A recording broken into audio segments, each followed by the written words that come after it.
Welcome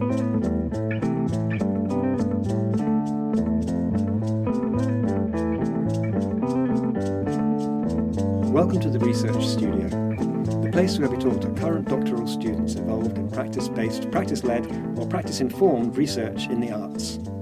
My name is Dr. Mark Wilsher and I'm based at Norwich University of the Arts in the UK. I'm an artist and academic involved in doctoral supervision, and I want to use my experience of making artworks and exhibitions to think about the different roles that creative practice can play within academic research. My guest today is Ben McDonnell. Ben is an artist, musician and academic. His BA was in jazz performance and composition at Leeds College of Music, and in 2017 he completed an MA in photography at the Royal College of Art. Currently his practice sits between making photographic images, installation, performing with graphic scores, as well as teaching. Ben has received funding for projects from the British Council, the Arts Council in England, and has exhibited internationally, including recently at Apsara Studio and with the curatorial project Passengers, both in London. He has written extensively around sound and education and has been published by Routledge and Palgrave Macmillan, amongst others. He is currently a PhD candidate in Arts and Learning at Goldsmiths, University of London, where his working thesis title is Listening to Noisy Event/Space, Exploring the Suprasegmental Pedagogy of Working Together. Welcome, Ben. Thanks, Mark. What an amazing introduction. Great. Thank you. Well, we can come back to some of that vocabulary and some of those words in a bit. Welcome to the podcast. It's great to talk to you about this project. Before I ask you what I'm desperate to ask you, which is what in the heck does suprasegmental mean?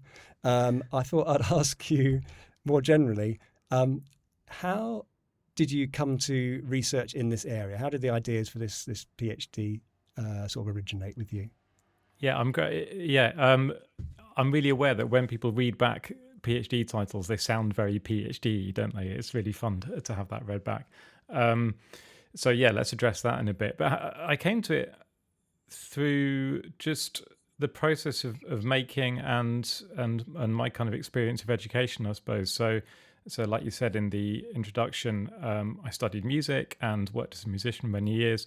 And in that time, I was also teaching. So in my third year of my BA, way back in 2003, I started teaching guitar, basically. And the teaching kind of started just as a way of paying my way in the world, but it became actually quite an important part of my practice and something that I was keen to do properly, even though really it was only my kind of side gig, if you like, as a musician. Who were you teaching? Who were you teaching guitar? Anybody that was interested, which was a really nice part of the job. So it would be really anybody from kind of 3 or 4 year olds to much older adults who were kind of retired and everybody in between. And I kind of enjoyed the challenge of that. Actually, it was a nice thing. And because I was teaching for so long in music, it kind of went from people doing BA courses to, like I said, young children who'd never picked up an instrument before, and it was kind of an interesting sort of set of challenges, I guess. And so, sort of partway, sort of through this kind of music journey, I started to fall a little bit out of love with playing music professionally, I suppose, and having to do it for money rather than kind of for thinking about it. And I think I liked thinking about things and talking about things with people and sort of being a bit critical and asking questions around why we were doing what we were doing. And it didn't feel like there's a lot of space for that in the kind of work I was doing at the time. And so that's why I started to do my MA in photography at the Royal College of Art, like you said, in 2017. And again, that seems like a bit of a kind of jump, but I'd always been making images as well. It's another thing I started doing in my undergrad. And the RCA, is quite an expansive kind of place. And so, I think they were interested in me because of my sound practice, actually, and me trying to make sense of it. And so my dissertation there was kind of trying to make sense of a relationship between sound and image, which I didn't do, predictably. And so, I went off into the world and the teaching kind of developed into more doing kind of HPL, hourly paid lecturing, at different universities, different courses. Ended up teaching on a photography course at Manchester. So teaching became more and more important in my life. And so the PhD really was a space to try and put everything in one box and to try and sort of see if these things that I was interested in actually made sense together, and if one could kind of help understand the other, if that makes sense. So it sounds like it's been almost a 10-year project continuing on from the RCA of trying to figure out this relationship between sound and image and teaching. Yeah, pretty much. Yeah, exactly. And I think the more you, predictably, the more you kind of know about something, the less neat it appears, and it just becomes kind of messier and messier. But I'm sort of learning to kind of enjoy that, I think, and find that those relationships are quite uncomfortable, but they're quite generative.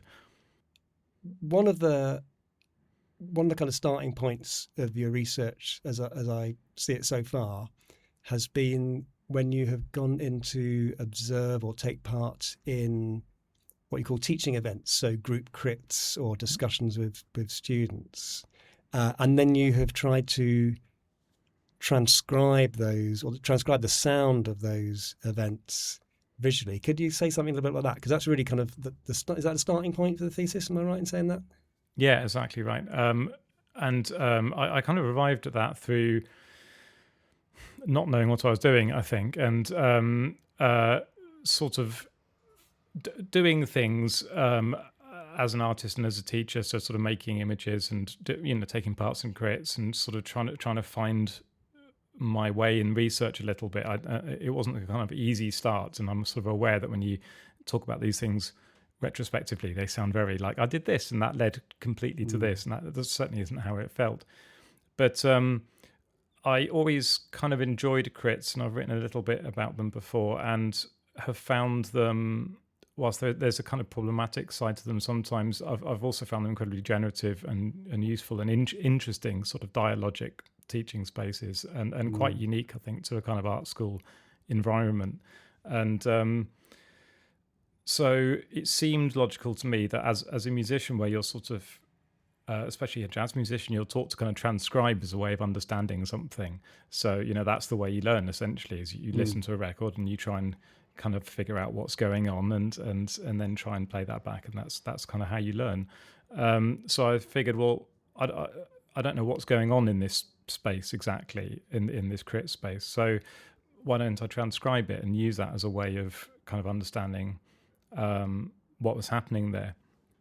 And it came out of a specific incident, actually. I was taking part in a crit, and I'd recently had a bike accident, and so I had to sit down a lot, basically, because I'd kind of was wearing a spinal support at the time, which sounds very dramatic. It was very dramatic, and so I had to drag my chair around the studio, basically, as we moved from kind of space to space to talk to the different students.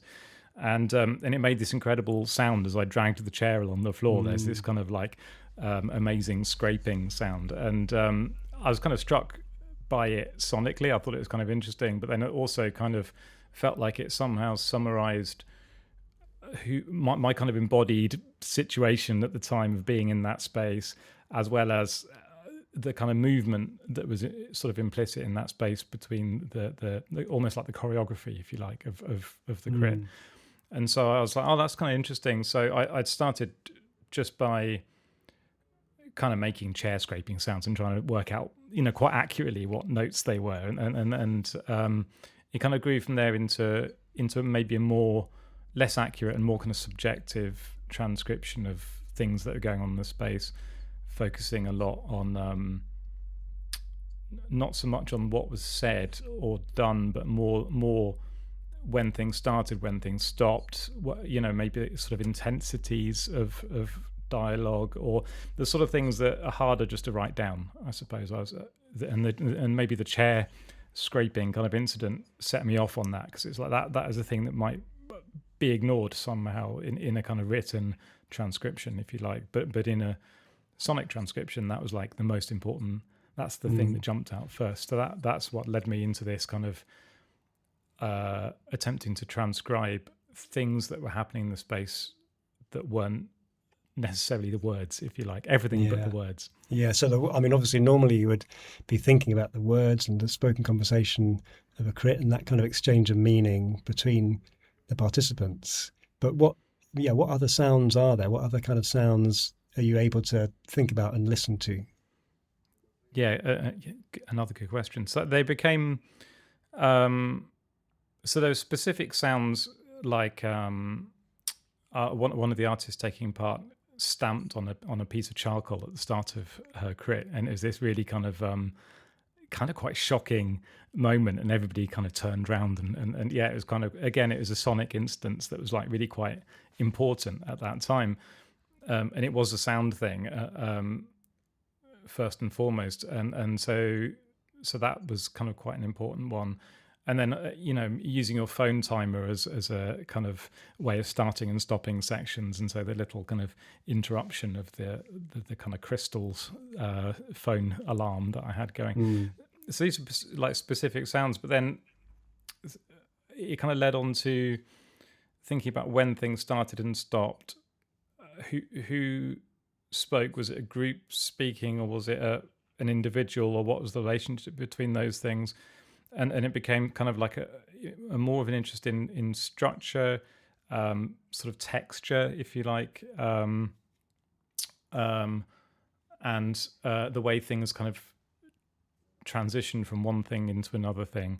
Sort of those kind of things became more important. So they weren't specific sonic things I was transcribing. It was more like a kind of dynamic, an overall dynamic of maybe what was happening between the people there in the space. And to come back to your introduction, that's where this word suprasegmental comes in. So it might be a good time to kind of, and it's newish to me as well, so I'm kind of excited by it. Let's explore. Okay, so this is supra, S-U-P-R-A, suprasegmental, and yeah, well, what does it mean? Well, and I'll get corrected here, but the way I'm using it is borrowing or / stealing it from linguists, basically. And the suprasegmental, as I understand it, is the kind of everything but the words in language that people study. I'm slightly afraid to go into more detail there, because I think that's for a linguist to do, probably, exactly what that is. But the shape of the mouth, the way you articulate things, the silences, the textures, everything but the words, basically. And for me, that when I came across this as an idea, I was super excited, because it's like, well, that's exactly what I'm doing. It's the everything but, it's the bit that's normally missed off, if you like. And I think maybe some of that actually came from a bit of a slight frustration with working in an education department, and the type of research that was done was largely sort of qualitative research that would have maybe come from a lot of transcriptions or audio recordings or video recordings, and I was kind of thinking, yeah, but what about all of the other stuff? It seems there's a sort of, for me at least, 90% of extra stuff isn't being kind of recorded in that, and it felt like an arts practice or a sound practice is a really nice way of kind of trying to understand that, all of that extra, all of the suprasegmental stuff that's happening in these spaces. I can certainly see how that would suit itself to being analysed in kind of musical terms, definitely. So you might have pitch, like the way a sentence would go up at the end if you're asking a question, or volume, the way people get all excited and loud about something, and then all quiet, and rhythm and pace, I suppose, and then tone, also a timbre, the kind of whether it's trebly or bassy or gritty or creaky or whatever, whatever, smooth. I'm trying to think of words.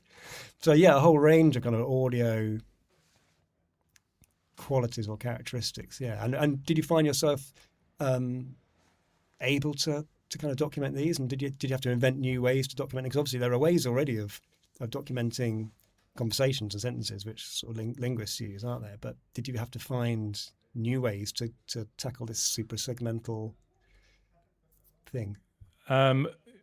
Well, yeah. Again, when I describe it, it sounds like I was very intentionally fashioning these tools that were, sorely needed to answer my research questions, and that isn't how it felt. Certainly at the time, it felt like quite an intuitive. Well, I have these set of skills, and so this to me seems like the best way of tackling this subject. And so the transcriptions themselves, they're quite graphic, and they make use of kind of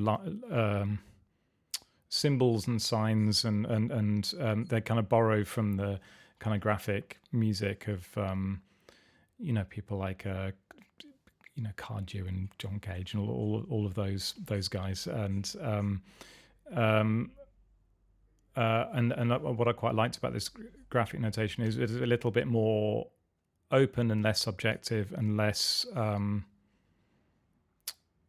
maybe less precise in a way. There's something quite nice about it, and so I could just sort of, if I notice something interesting, I could kind of just quite quickly make a gesture or make a mark, rather than having to sit there and go, hang on, what pitch was that, and did that rise there, or was it an E flat, or was it do you know what I mean? And that for me actually was not all that interesting. It's more important that something happened that had this kind of shape, and that would then allow me to talk about it afterwards, rather than getting kind of caught up in maybe the kind of more minutiae of sort of very accurate transcription. So in one way, yeah, I did invent a kind of way of doing it, but it wasn't it wasn't quite as purposeful as maybe it at first seems.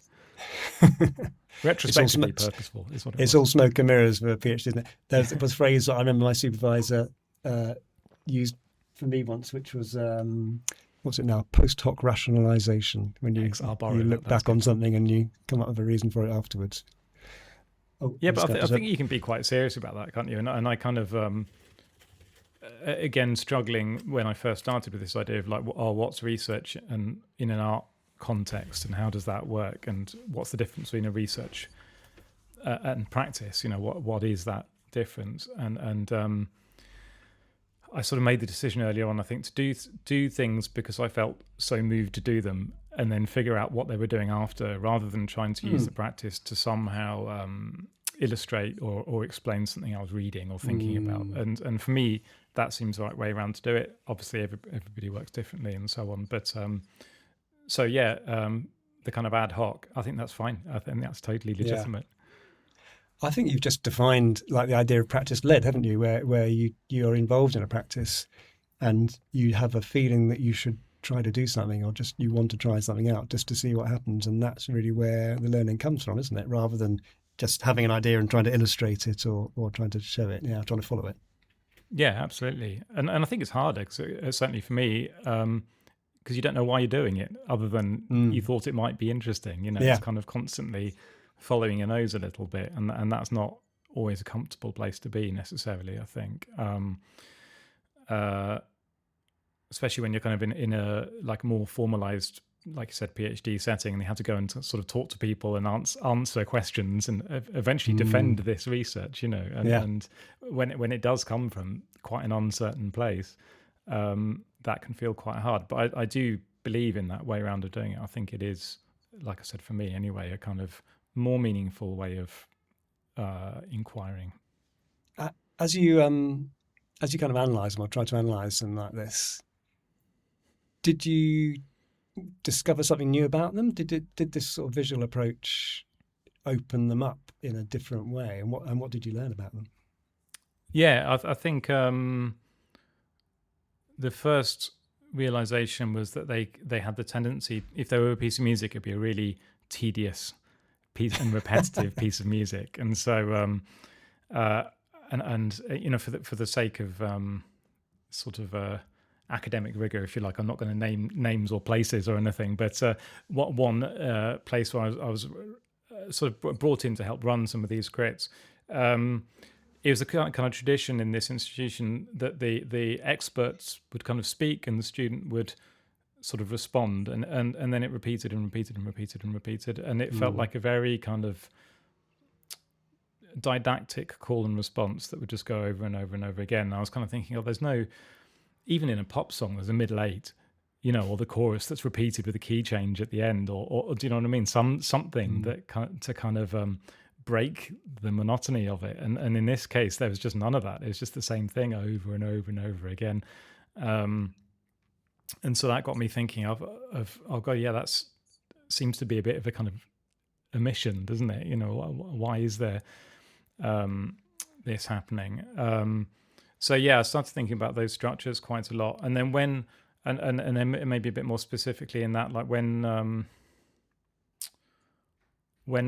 did the conversations seem to be more evenly textured, if you like, or when were they, like I said, a bit more didactic, a bit more quite straightforwardly call and response, maybe, rather than something that's a bit more overlapping and a bit more nuanced, maybe. And for me, that seemed to happen more in student-led crits that I was taking part in as a PhD student. And so that sort of brings up the kind of power relations that happen in these spaces, doesn't it? And why is it like that? And maybe no one's just noticed that it's like that, and then there's something to address there, isn't there? And something to change and something to think about. So so I think they threw up quite a lot of really interesting things for me.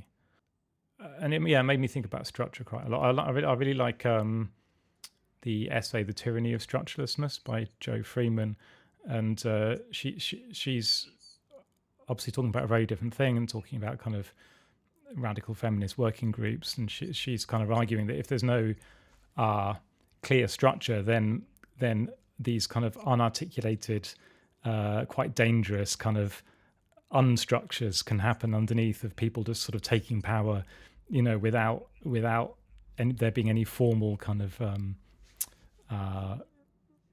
means of doing things, if that kind of makes sense. And so that made me think about, oh yeah, it's okay to have a really clearly articulated structure. It's not that makes it boring. It's just making sure that the structure is right, if you like, and making sure that it's there and everybody knows what's going on. So that's maybe a bit of a kind of sidestep, but I kind of got quite interested in that.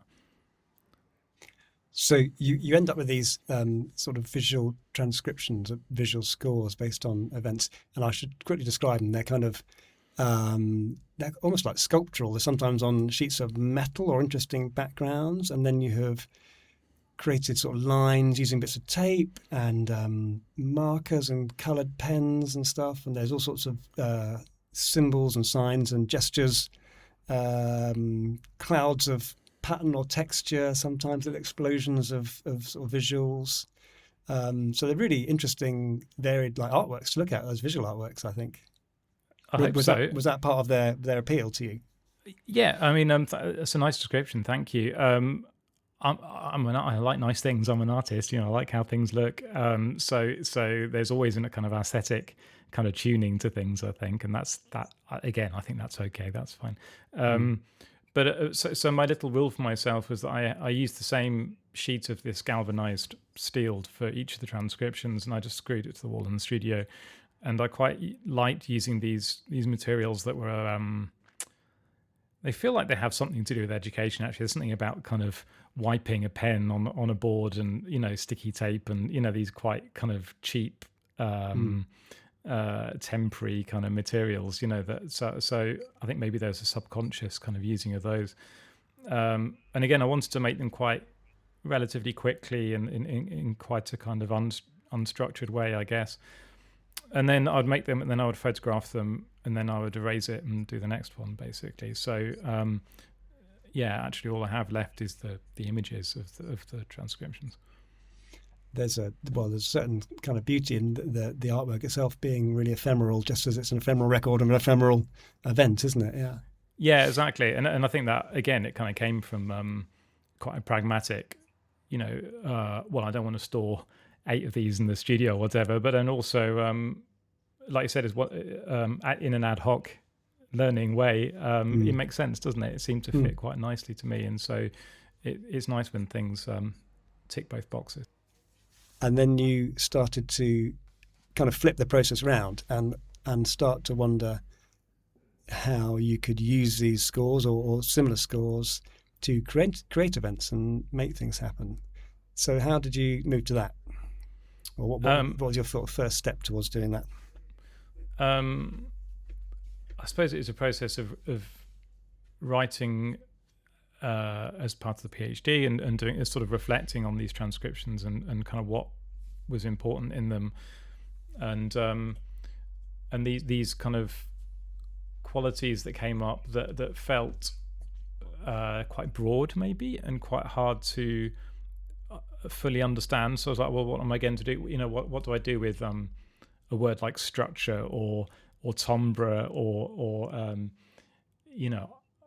transitions or unexpected, or these kind of quite big, quite nebulous terms, and so I felt like from a kind of academic PhD hat on, I needed to kind of investigate these a bit further, and so it seemed kind of logical to me with a musician brain to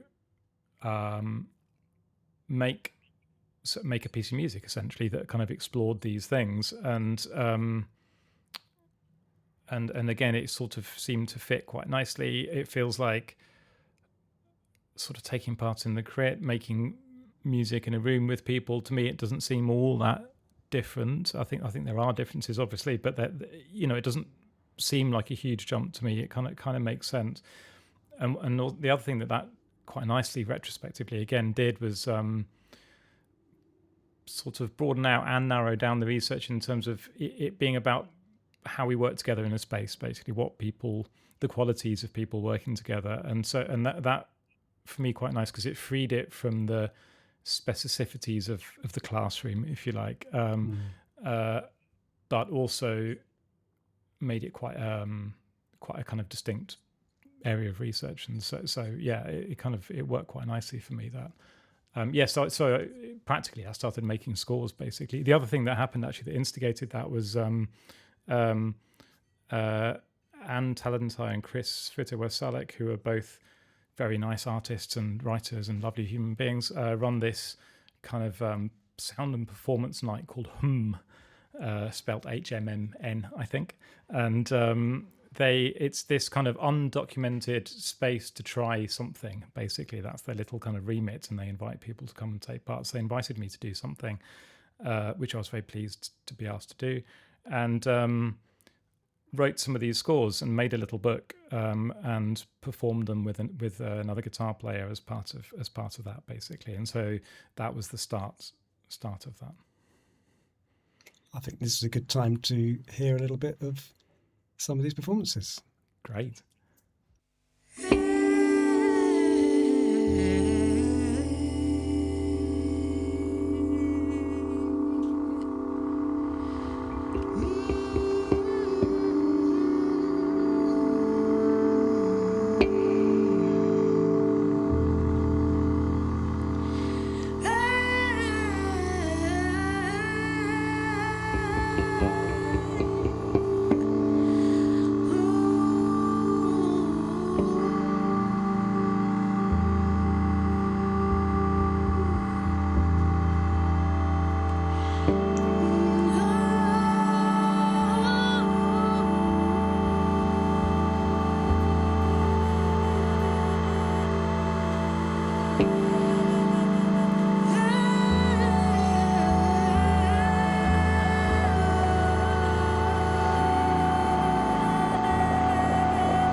Okay, so that was just a little section of a much longer piece of music devised from a visual score. So that would be totally improvised, is that right? So no planning in advance, or very little planning in advance, just people were given the cues or the score to work from.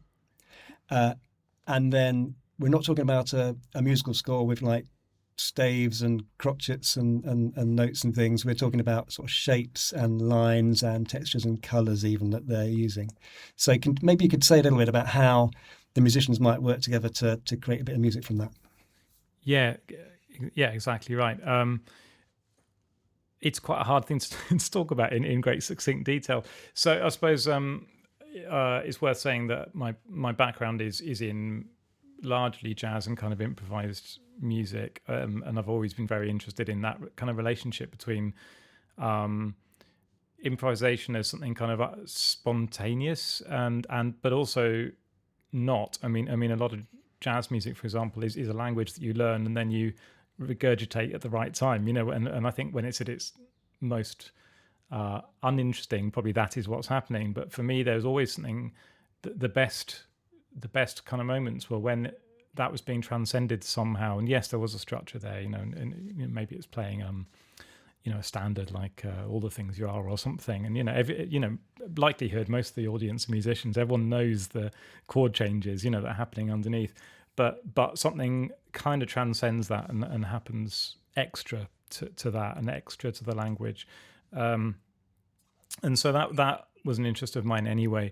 And so the idea of these scores was to kind of provoke that happening somehow, and so for me, I didn't want to dictate what that would be through written musical language, because I thought the best that would happen is somebody would play the thing that you asked them to play, and so it's quite a predictable outcome in a way. You kind of hopefully they'll interpret the thing that you set them to do, and they'll play it, and you'll go, great, that was how I imagined it in my head, and that's kind of the outcome. And this is kind of running alongside, well, also, a deep love of kind of Fluxus and all of those kind of event scores from the 60s and 70s, Yoko Ono and Lamont Young and people like this. So there was kind of that in my head, but also doing a little bit of reading around this idea of an event and it being, I think it's Badiou that says that you can't, but it's a rupture. It's a sort of unplannable kind of thing. By definition, it has to be something outside of the ordinary. Otherwise, it's not an event. It's just the ordinary, right?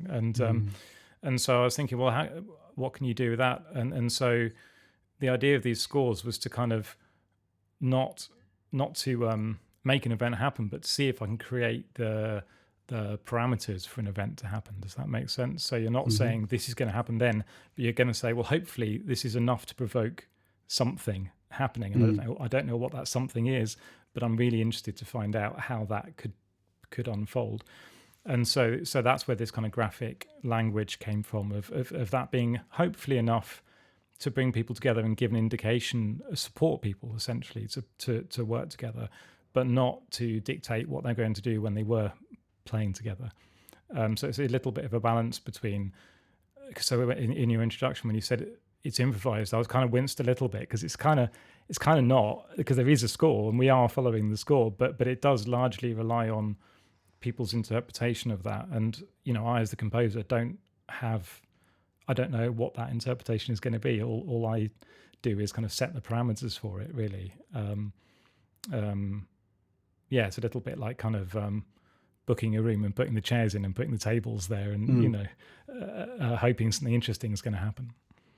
It sounds like there's a great kind of emphasis on almost like an existential emphasis on presence and on the instant and on being there and in having those relationships right there and then. Is that something that you are interested in? Is that something that you're sort of trying to focus on? Yeah, I think it's becoming probably more and more about that. And I think in trying to figure out a kind of framework for the research, I'm kind of becoming more and more kind of post-structuralist, I think, a bit more Derridian in that I think that all there is the conversation, really. You know, that's it. The world is what we say it is in that moment together. You know, we're kind of making it together. And certainly in terms of a kind of learning or a pedagogic space, I'm really interested in that. The learning is us figuring out stuff together and it happening through a conversation. And so certainly musically, that's really what I'm hoping is happening. You know, we're working together to figure it out through a kind of dialogue. And so it does become sort of it sounds very grand, but it does come about being together at a time and listening and That sounds like a really sort of understandable and kind of clear articulation of Derrida, as far as I kind of understand him. So this idea that like the only meaning that there is the like you say, the meaning that we make, the meaning that's kind of created through language, and there isn't the he has a phrase, the metaphysics of presence, right? So there's no sort of essential connection between an idea, a concept, and something in the world, other than what we choose to use and choose to make happen. Yeah, and certainly I'm not going to claim to be a great Derrida expert or anything, but as I understand it, that's the kind of caveat I'll always give. Yeah, exactly. Because it's bloody hard, isn't it? All this stuff, it's not easy. But yes, exactly, as I understand it, and certainly the bit that jumps out to me is exactly that. We're kind of making the world together through this kind of conversation. I suppose what the part of that type of thinking that I'm really interested in is it kind of means that there is nothing but the dialogue you were having at that time that is making the world around you, that's learning about things around you.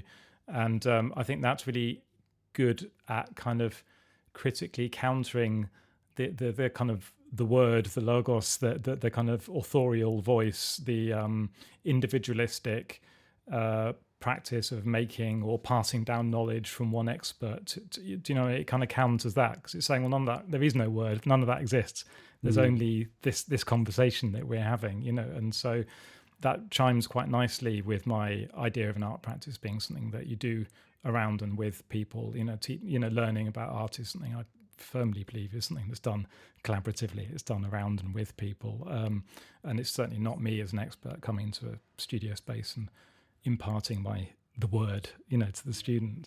So this idea of a sort of post-structuralist conversational dialogue appeals to me. Do you see? I mean, you talked about these musical events or these sound events as being within an educational context often. Do you feel like you have kind of moved away from that original grounding in pedagogic events, or do you think that it's still kind of rooted in that kind of early analysis that you started with? It's quite. I haven't quite figured that out myself, I think, probably, but yes, in one way it has kind of shifted a bit, and kind of opened up. But I still see these things as being quite pedagogic, whatever that means. I think they're about learning in some form or another. And so I've kind of, I had a supervision recently, and I think I sent you this text before this interview. And I kind of do that thing, which I do every now and again, of rewriting my research questions. And it's kind of quite interesting to see how things change as you do that, especially as I'm doing my PhD part-time. And so it's, I'm kind of 6 years in now, right? So, so your thinking changes, obviously, as does everything else. And I ended up kind of crossing out the word pedagogic and then trying to sort of describe it in a bit more detail through the questions. And my supervisor said, "Oh, that's quite clever, that kind of sort of Heidegger, Derrida way of crossing out that you were doing there." And I was like, "Oh, that's I didn't know I was doing that." I was just kind of like making notes for myself almost. And then so I've kind of looked into it further and come across this kind of idea of sous-rateur, and a word not being big enough to describe what you wanted to do, but you have to leave the trace of it there to kind of inform the conversation. So I think pedagogy for me is that trace that even if I'm not specifically addressing, a specific pedagogy by, whomever, is a kind of trace that's underlines the whole research I do. Yeah. So you said you're still going to figure it out, and you're right. I mean, as 6 years into part-time PhD, ideas develop and change. Do you have an idea of where you're heading next, or what's the next step for you with this? So what's happening at the moment is I'm releasing a record, which I'm very excited about. This is it's a collection of recordings that I've made of these scores, basically. Anyway, and I'm super excited about having them kind of having a physical presence. I think that's going to be quite nice. Although there's a contradiction there, isn't there? As a fixed recording of any sort of semi-improvised music is always a little bit tricky, isn't it? Yeah, it totally is. Yeah, exactly. I think there is quite a good argument for never recording anything, isn't there? But yeah, exactly. I think that's the thing of me being, I sort of love things as well. It's that thing of being an artist. I do like material and the world around me, but also kind of conceptually, I can kind of see that there is a point to not recording anything. And I've made there's 2 locked grooves at the end of each side of the record, and they're just like little snippets that go round and round and round. And I think that's my kind of nod to a kind of ephemerality, or a kind of instance of it not being fixed in some way. That's next. So a record next, but where do you think the research might be heading? Record next, and then so what I'm saying is I think I'm getting towards the end, which feels a very funny thing to say, of sort of doing things, and I think actually I need to start just pulling it together a little bit. And so I think I'm going to do some more transcription of these recordings in the way that I've been doing, and think about how these kind of areas that I identified earlier in the research through the transcriptions have kind of manifest in the latest recordings, and see how they're still there and what's going on with that, and sort of draw it together in that way, I think. And then do quite a lot of writing, I suppose, is the next bit as well. We talked about Derrida briefly, and you mentioned Badiou as well. What are there other kind of theorists or big theoretical concepts that you're interested in, that are kind of underlying this work? Oh, that's a good question, isn't it? That'll come up in the Viva. Yeah, it will come up in the Viva, won't it? Yeah. I think it's loosely coming from a kind of post-structural thing, and so that's where I'm with that. And Deborah is definitely the guy. I'm kind of in the middle, actually, of just looking at kind of post-structural stuff, like what happened next, and who followed Derrida. And there's a book that was edited by Rosie Braidotti, who's sort of post-humanist, isn't she? And I think it's called post-structuralism. So that's kind of where I'm headed next, because I'm really keen for it not to be all dead French men, and to try and get something a little bit more kind of contemporary in there as well. So that's a way of saying I don't know yet, but I will. I'm looking into it. I'm doing my homework, Mark. I am. If you were to think back to the start of your PhD now, 6 years ago, is there anything that you'd do differently? Are there things that you think were mistakes or missteps that you should have done, that you would sort of have another go at if you had a chance?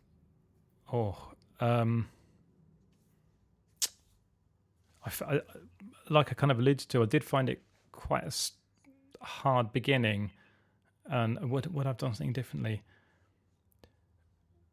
I mean, maybe I think maybe had a bit more self-belief in what I was doing, which is that's quite interesting. Quite a hard thing to kind of define. Is that why you found it hard to get started? Yes. Yeah. And I think because I sort of chose to be in the education department at Goldsmiths, and actually I'm sort of now sort of between the education department and the music department. So I'm kind of, I think officially my PhD is now one in sonic arts, but it's very fluid. But I think I felt like the what was happening around me didn't quite fit into what I thought research was or was for me, and I wasn't able to sort of confidently say, "Oh, that sounds great, but for me, I'm doing this, and and it's really important because da da da da da." And there's always that bit, isn't there, in research where you have to kind of describe your contribution to new knowledge. And it sounds very grand, It's like, well, I've just been reading all these amazing people, and now I have to say what's my original contribution to new knowledge, and it's quite scary. It's quite daunting, but I think my life would have been a bit easier if I'd have been able to more clearly and more definitely kind of articulate what I was doing and why I thought it was interesting, because then I think it would be better understood and easier to kind of talk about and all of these things. So, but I just, I think I just hadn't spoken about things in that way before, or I suppose maybe in an art practice you can kind of, you can be quite indirect, and that's okay. And so and then maybe the difference is that the research you actually have to say, no, it's this, and I think this. At some point, You do. Okay. Well, I think that's a great place to stop the conversation. Thank you so much, Ben, for joining me and answering my questions. And let's finish up by going out on another piece of music for your project. It's been an absolute pleasure, Mark. Thank you very much. Thanks.